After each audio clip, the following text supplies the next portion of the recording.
Hi, everybody. This is Silvio Canto in Dallas, Texas on Monday, December the 26th. And today we're going to catch up with our friend George Rodriguez from South Texas. We're going to talk a little bit about South Texas, specifically El Paso, a city right now that is, in, to say the least, in a bit of an emergency brought about by all of these people showing up at the border. So let me say hello to my friend George. George, you're looking happy. Did somebody win a football game here recently? Yes, on Saturday my Cowboys won. Our All right. Cowboys won, Are these the and they beat same the Eagles. Cowboys, the They same beat. ones that I'm cheering for? That's it. That's it? That's it.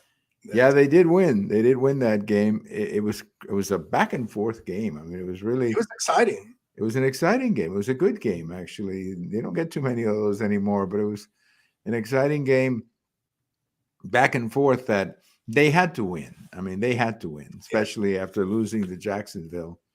They really needed to win that game. So credit to them. What is crazy, George, now is that I think they play 17 games now, but they play it over such a long time. I mean, the Cowboys have a game this Thursday, and then they have another game right Two later. more. Yeah, they got two S- more to go. Two more to go. So that means they're going to play how many games? 18 games? Did I miss something? Did I miss a They memo? are they are They're 11, 12-4 now, right? So that's 11 and 4. 16. 11-4. Yeah, with two more to go. Okay, so they will play 17. Okay. Well, I'm old enough to remember when they used to play 14. Yeah. Yep. I And remember. I'm also old enough to remember when the final game of the season was December 31st. Remember the Ice Bowl, the Right. Cowboys and the Packers? That Right. was the NFL title, of course. But that was played on December 31st, 1967. So they've expanded the season, I guess, a little bit. And My worry is that they're going to dilute it too much by expanding it too much. If they expanded much more, yeah, they're going to dilute it. And I mean, a lot of people just don't pay attention to the NBA because there are so many games right. until the finals. That's right. And I happen to be one of those. There's just Yep. so many, what difference does a game in February make? I Right. mean, you're still going to be in the playoffs. But if I could suggest something to the NFL in changing the schedule or how they do things, I think they should maybe look at what baseball has done. Baseball has three divisions, There you go. and the NFL has four divisions. But the problem with having four divisions is what you're seeing now with one of the divisions, where the winner of that division may not even play 500 ball. You might have a 7-9 or 8-8 team. So that In fact, I don't know if you saw the game last night I heard about it. Yeah, between Arizona and Tampa Bay. right. Painful to watch at times. It really was painful. Yeah. Um, Well, I also heard it was painful to watch, and this is, I guess, more about Tom Brady. That it's yeah. it's getting to be difficult to watch Yes. Tom Brady Class at the man end. like that. Yeah, you hate to see a guy. Kind of reminds me of Willie Mays when he played his last season, and he dropped that ball in center field, and everybody said, "Oh, Willie, you're too old." Yep. That's what's starting to worry me at Tom Brady. I wasn't really crazy about him returning one more time, but I hope this is the end of it. I sure hope Because so. yeah, I because sure he hope is starting. You hate to see a man with his reputation go out this way. It's just so. Yeah. something he needs to do a better job. Watching him and his struggles during the game, and then watching Arizona in general just struggling. Yeah. It was a painful game to watch. Well, that was not the best Sunday night game that the Yeah. NFL could have shown I us. watched Yellowstone. Okay. Well, that was probably a good idea, George. But yeah, the NFL, when you have too many games, that's what tends to happen. Well, I got to ask you a question. How was your Christmas holiday? Very good. Very Very cold. good. Very cold. Yeah. Yeah, it got Very cold up here too. It was cold up here too. Um, I guess that this happens every 7 years or every 8 years, that Christmas falls on a Sunday, which means that then the Monday after feels kind of weird.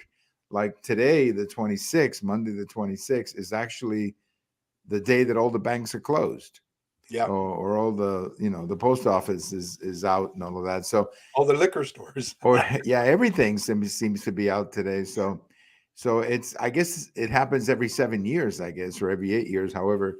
But it's always a little strange. And I know for us Catholics who like to go to the midnight mass on the 24th, there is one benefit this year. That is that if you go to the midnight mass on a 24th Saturday, then you don't have to go to the So, Sunday mass. So that's one bureaucratic advantage that Catholics have over everybody else. Because all you have to do is go to one. You just do one obligation. You don't have to do Saturday and Sunday. So as I said, it's every 7 or 8 years, however the calendar goes. Well, let's talk a little bit. I know that I would like to talk to you about the state legislature coming up after the first of the year, and I like to put that in another show because that's a lot of material for us to get over. But I did want to recall. I think you'll remember this, that President Ford and President Truman both died on December 26th, not the same year, of course. President Truman, 1972, and President Ford, 2006. I always found the coincidence there rather interesting because these were two men who a lot of people used to compare to each other. They were kind of like the accidental presidents. And also, another little detail, Gerald Ford went into the House, or was elected to the House in 1946, or the year that Harry Truman was president. So it was just one of these coincidences between these two men. Both as they used to call them, accidental presidents. So I don't know. Do you remember when President Truman died? I I really don't remember that. remember too much about President Truman's death. Hmm. I remember that Bob Hope used to really, really uh, do a routine about him, and he did call him the president by accident. And I do remember when Gerald Ford died. Hmm. I think one of the moving things about his funeral was that the University of Michigan band played their The song fight because song. he played football. Yeah, he And did play so he was the center, I mhm, believe, at the University of Michigan. And another thing too about President Ford's funeral that I remember watching on TV was so many of the members of George W. Bush's administration had a relationship to President Ford. yeah, Starting with Dick Cheney, starting with him, of course, and Rumsfeld, and some of the other members of his administration. So, a couple of very interesting presidents. I mean, obviously, um, I always thought that biography that was written about Truman was fabulous, and Ford was always to me a very interesting character because he never wanted to be president, but he yeah. ended up being president in the most unusual way. The greatest trivia question of all time: Who was he?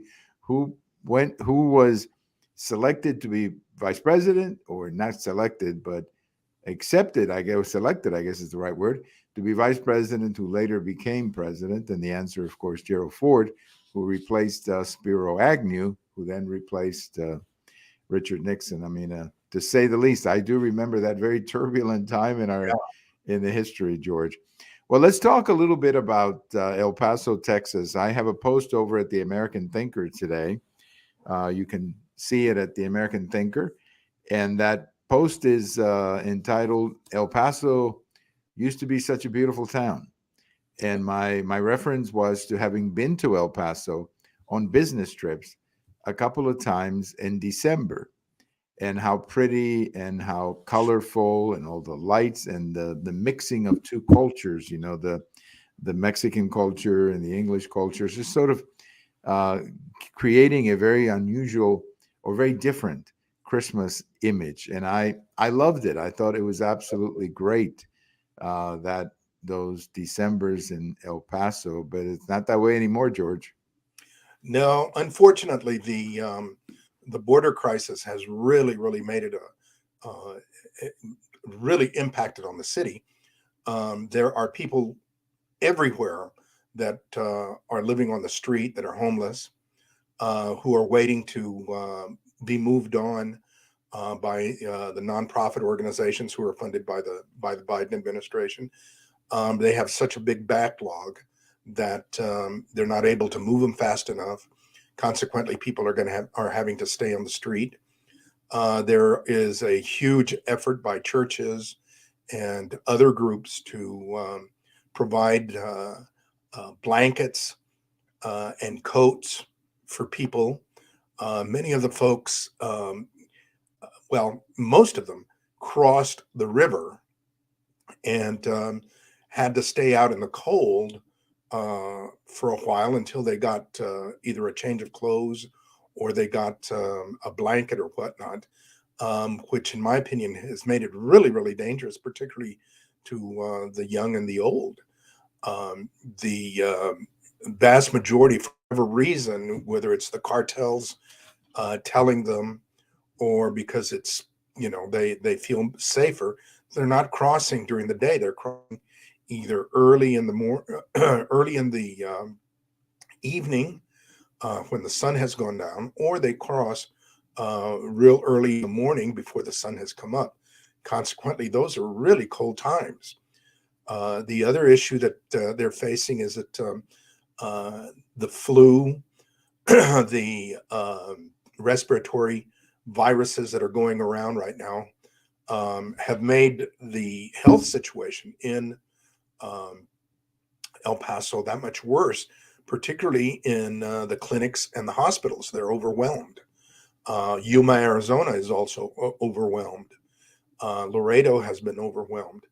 And these, are again, these are the results of the Biden administration encouraging people. We have interviewed lots of folks, all of whom have told us that the only reason that they are coming right now is because they know they can get into the United States and stay. They know that they will be given a hearing date, which is right now. I just read a few moments ago that the backlog on the hearing dates is almost 10 years. There's 1.6 million people on the list, and it's getting longer every day because people come in, they introduce themselves to the Border Patrol, they claim asylum, and they are put on the list. Right. And that's where you would think, George, that the Biden administration would have thought this through and would have said, you know what? Why don't we stop right now? Why don't we just close it right now for a year, let's say, and give these cases a chance to get resolved?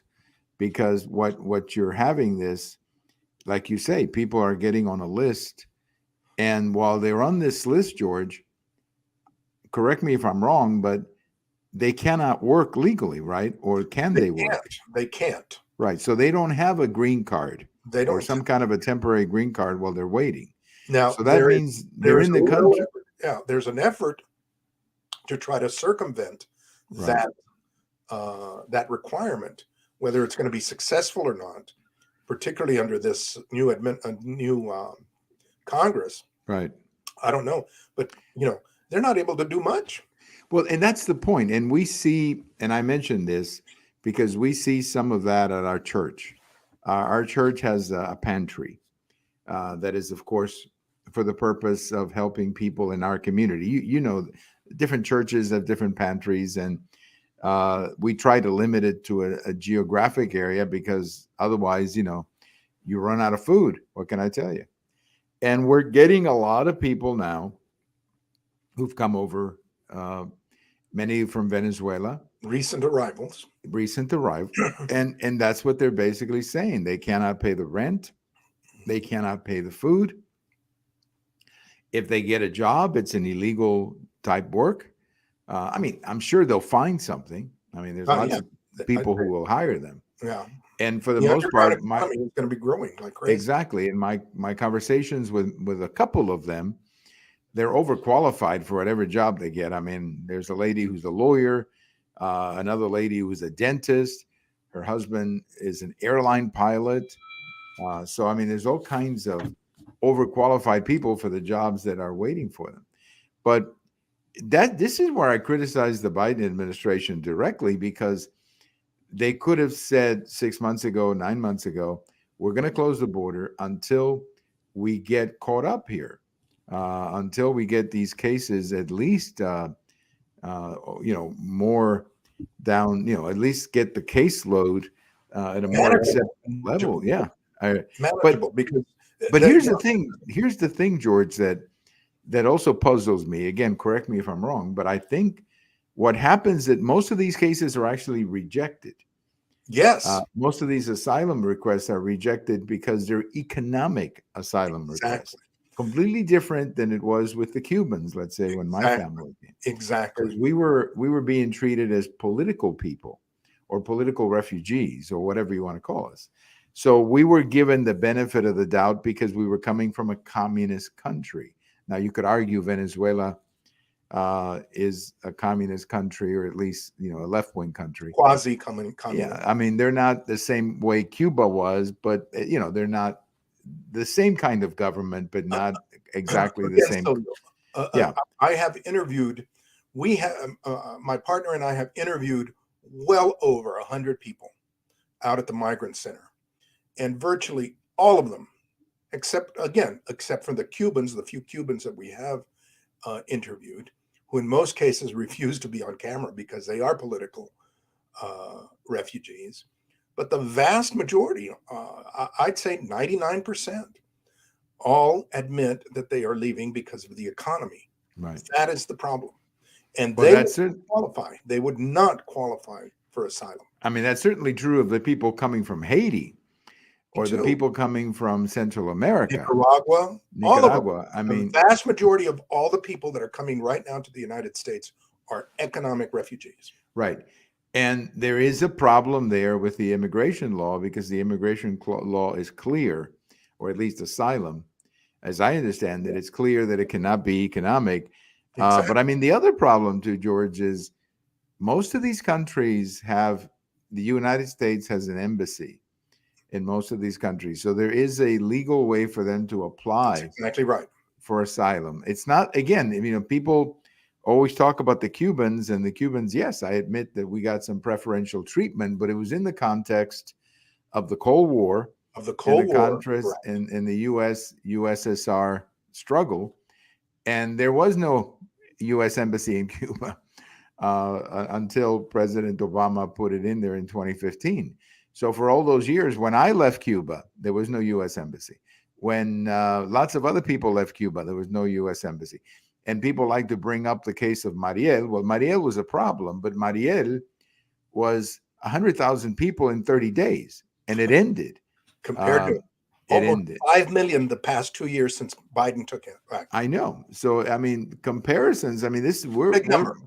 we're literally, as they say, marching or walking here a brand new territory. Now, another big controversy, George, is this title or article. I keep saying Title article, but it's 42. Title 42, Title 42, and the Biden administration had said something about the 27th, meaning tomorrow, that they're going to have something. But have you heard anything about that? Meaning, when I say something, they're going to have a position on Title 42. Have you heard anything about that? Well, I mean, I listened to what the White House said this morning uh, in their question and answer period. And literally, Jean Pierre, can't remember her last name, Right, she, the White House spokesman, right. she, Or was, spokesperson. Be or careful. spokesperson, yeah, Yeah, excuse me, spokesperson. Yeah. but she was very, very frustrated Mhm. that that question came up. And she made it sound like there was going to be a some type of decision tomorrow. She alluded to the fact that the that a federal judge in Texas had put a hold on it, and then they had appealed it to an appeals judge, federal judge in Washington D.C., who had said that the president had the authority to repeal it, and so they were anticipating another challenge into the Supreme Court. So they were hoping that the Supreme Court will not interfere, as she put it. Now, but if I understand, just it was also Justice Roberts who extended it, I guess, a Yeah. couple of days. But I Yes. mean, the reality, George, and this is a failure of the president and the Congress. Judges should not be in the business of these titles or whatever. I mean, Correct. that's not what judges do.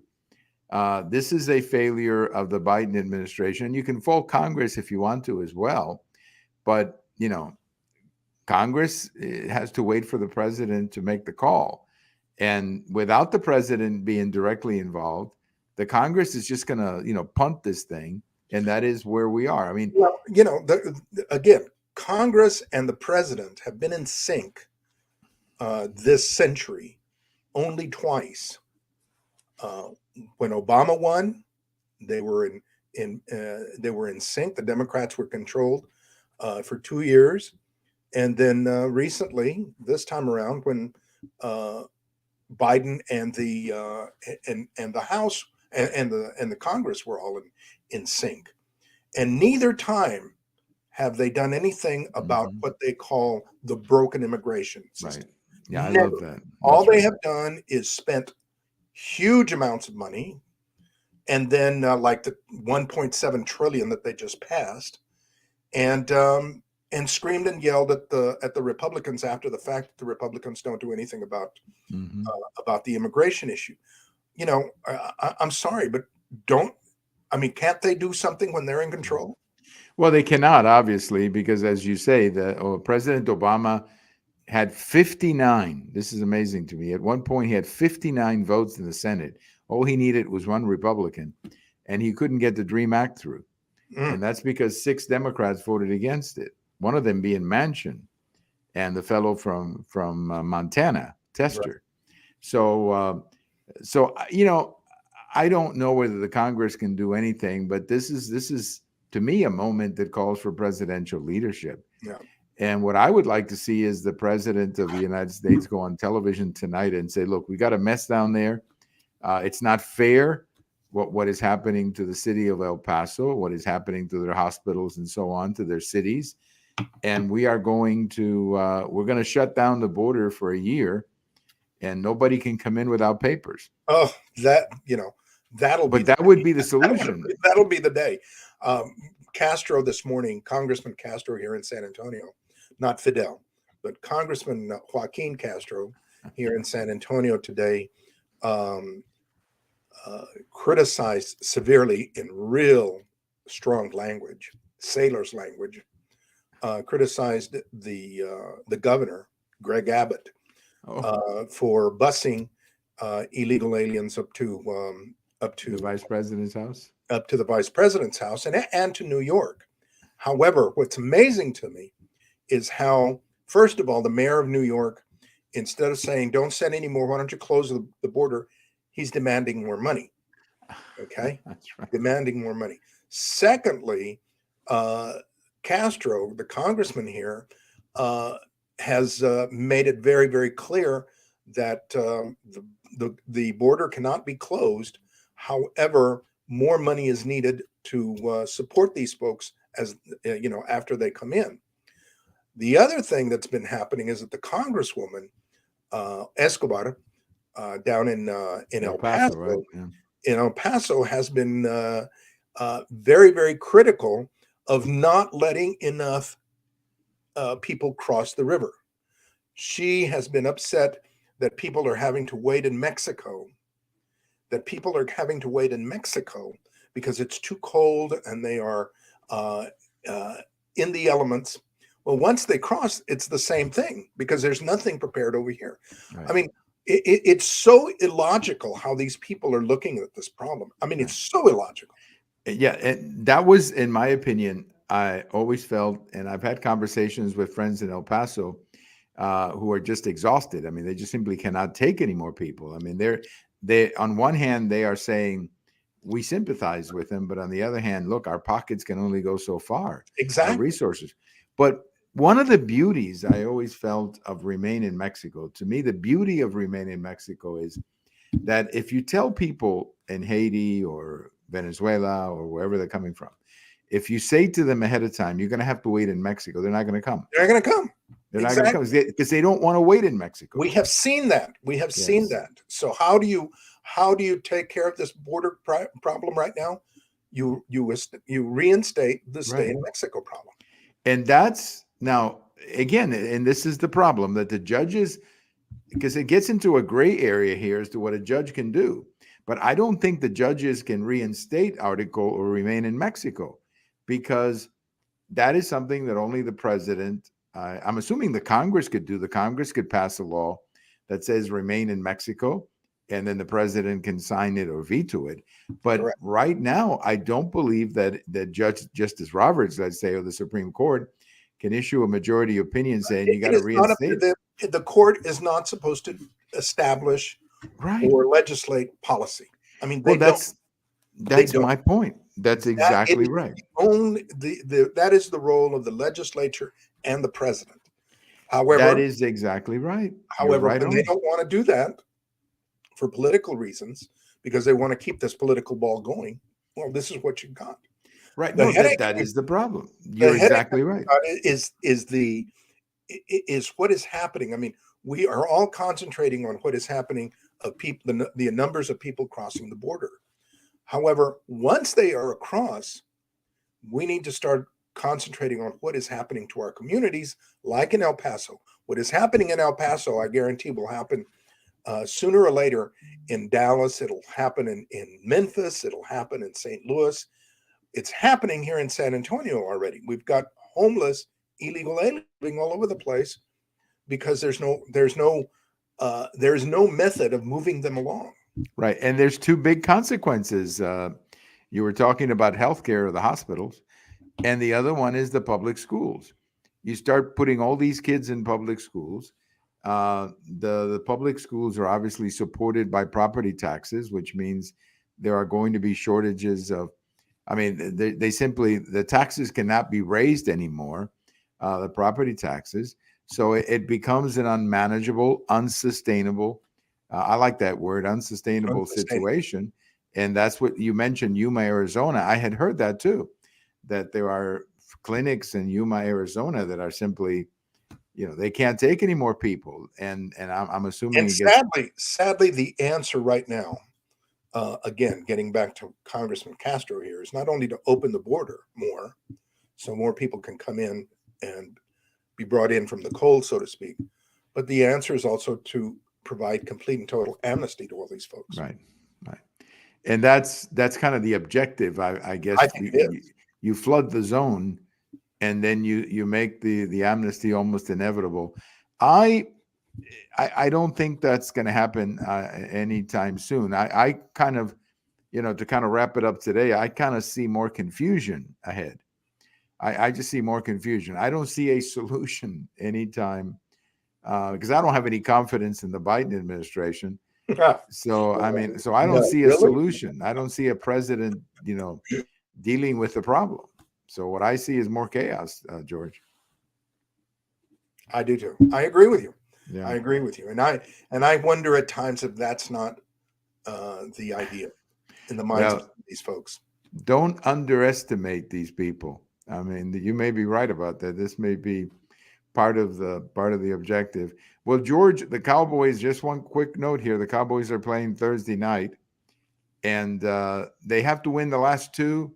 And I guess Philadelphia has to split the next two, and then they end up in a tie, and then they go into the tiebreakers. I'm not betting on that, but that's technically what could happen, George. Well, the tiebreaker would be difficult because Dallas won here and lost up there. So, I think it's going to come down to points and strength of schedule and all this sort of good stuff. Right, all that good stuff. But I have a feeling that the Eagles will make it in. Yeah. And then I guess the Cowboys will be one of the 4 wild cards. And maybe we'll get to play Tampa Bay. Maybe that'll be. Be honest with you, I think that's what's going to happen. Yeah. And it's a big fear because the way that Brady plays, right, it seems like you can be beating him all day long, and then he just pulls a rabbit out of the hat at the last moment. So Uh, Yeah, and I also from and we would be emotion playing them, and Dallas would be playing them in Tampa Bay in because Tampa Bay. That's right. And I guess a lot of fans across the country don't want to see Brady lose his last game or go out that way. So we have that emotional burden to overcome as well, you know. get But beaten we up by the Dallas front line. right, but now you've got this game is on Thursday. The Cowboys game is on Thursday. So this schedule, this NFL schedule here at the end because of these holidays has been messed up quite a bit. So maybe the next time we speak, George, which would be after the first of the year, maybe we will say NFC champions, Dallas Cowboys. That would be You one. want to bet me a Coke on that? Well, Because that's all I bet. I never yeah, bet any more than a yes, Diet I'll bet Coke or a you. coffee. I'm very easy to bet with because I only bet a Diet Coke or a coffee. I don't Uh, I we don't can bet also anything heavier than we can that. also bet on a hometown team there, TCU. Ah, They're looking that's a good. they're looking very good. They're looking actually very good. They're actually yes, you're right. That would be fun. It's always fun to see TCU make it, especially now that the Aggies and the Yeah. Longhorns and some Now, of the other big did you names see, did you are see my not going to. BYU Cougars beat SMU in the last play of the game? Yes, that's right. That was quite a game. That's quite a game. Well, George, Happy New Year to you, Thank you. and we will see you after the New Year's break, and we'll talk a little bit about the legislative session. And I have a funny feeling that this immigration topic is not going It's not away. going to go So, away. so I'm sure it'll be part of our conversation. But Happy New Year to you. Thank you, Thank as you. You always, too. for joining us. And my best to you. And by the way, San Antonio is also a lovely city this time of the year. I Oh, it is. remember being It there a really is. couple of times for It's the a very holidays. fattening city. Oh, it's beautiful. The river walk. I mean, everything about it is just absolutely beautiful this time of the year. The lights, and it's just great. It's just an absolutely great city to spend this time of the year in. Thank you, George. Have a wonderful day. Thank you. You too. Bye bye. All right. Our good friend, George Rodriguez from San Antonio, we refer to him as our conservative from South Texas. That's how we refer to him. George, of course, is a public speaker, an author, and a veteran of working with the federal government for many years. But this problem in El Paso is a mess. That's all I can tell you. And I don't expect this administration to fix it because I just don't think they have the courage, frankly, to stand up to the immigration activists. And that's why I think this problem is just going to get worse. I hate to be a pessimist. I would be happy to come here in my next video and say that President Biden has decided to fix the problem, but I don't see that because again, I think to me the great failure of the Biden administration is the way that he basically gave in to the immigration activists on the border and to really the fanatic climate change people, not climate change itself, but the fanatic environmentalist, the way he gave in with respect to fossil fuels. I mean, look, we all want a clean atmosphere, but we don't want to kill our economy, which is what unfortunately a lot of these fanatics want to do. Again, thank you very much for watching us tonight, and we'll talk to you later. This is Silvio Canto in Dallas.